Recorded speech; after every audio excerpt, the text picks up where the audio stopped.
When I was the Prime Minister of Canada, I was often asked this question: why do you support Israel? My response, in effect, was always the same. Why wouldn't I support Israel? Why wouldn't I support a fellow democratic nation where open elections, free speech, and religious tolerance are the everyday norm? Why wouldn't I support a country with a vibrant free press and an independent judiciary? Why wouldn't I support a valuable trading partner and a wellspring of amazing technological innovation? Why wouldn't I support our most critical ally in the Middle East and in the international struggle against terrorism? In a rational world, in a world where simple common sense prevailed, the question, why do you support Israel, would be like asking, why do you support Australia or Canada? But we don't live in that rational common sense world. So the case for Israel has to be made over and over. I, for one, am happy to make it. Let me start with this. Every military action Israel has ever taken has been to protect itself. Israel is not an aggressor state. It's a defensive state. This has been true from its founding to this day. As a fledgling nation in 1948, Israel was immediately attacked by its Arab neighbors. Their goal was not to contain the tiny new country. It was to annihilate it. No nation came to Israel's aid. Not the United States, not my country, Canada, not the United Kingdom. No one. They all thought Israel would lose, but it didn't lose. It won. In 1967, Israel's neighbors again sought to utterly destroy the Jewish state, a nation that had then existed for 2 decades. Again, Israel prevailed, and it survived another all-out attack in 1973. Those are the big wars, but I'm not sure there's been a single day in Israel's entire history when some act of terror has not been waged against it, inside or outside its borders. There have been 2 bloody waves of terror, so-called intifadas, in the late 1980s and the early 2000s, when Israelis were blown up on buses, at pizza parlors, and celebrating weddings. There have been incursions from terror groups like Hezbollah in Lebanon. There have been thousands of rocket attacks from Hamas in the Gaza Strip, even after Israel completely withdrew from that territory in 2005.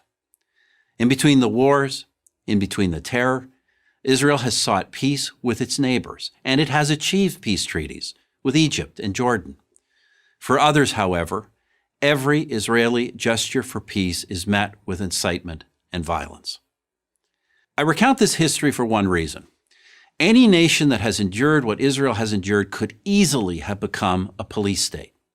But through it all, Israel has never abandoned its commitment to the rule of law, to democracy, to tolerance. 1/5 of its citizens are Muslim. They enjoy the same rights as Jewish citizens. They occupy key positions in the nation's courts, press, and government, and they have their own parties representing them in the Knesset, Israel's parliament. To say that Muslims in Israel are the freest Muslims in the region is an understatement. How about this as a human rights test? Prisoners in Israel, be they Jewish or Arab, are well treated, well fed, and have access to the best possible medical care.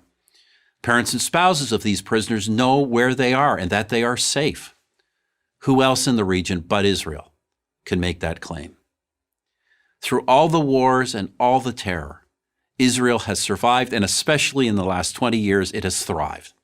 It's known as Startup Nation, and with good reason. Key components of your cell phone and your laptop were designed in Israel. A drug or a medical device that has saved your life or the life of a loved one may have been developed in Israel.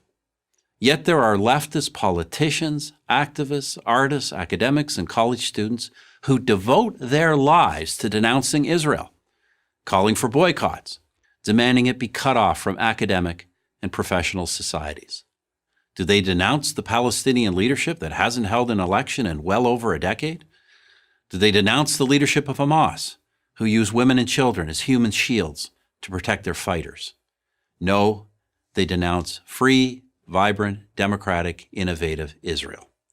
With all the brutal and violent regimes, not only in the Middle East, but around the world, how is one to explain singling out Israel for condemnation?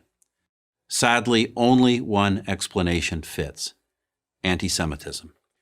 Do these haters of Israel question the legitimacy of any other democratic nation, of any nation for that matter? Of course, the answer is no. Somehow they only managed to oppose the Jewish one.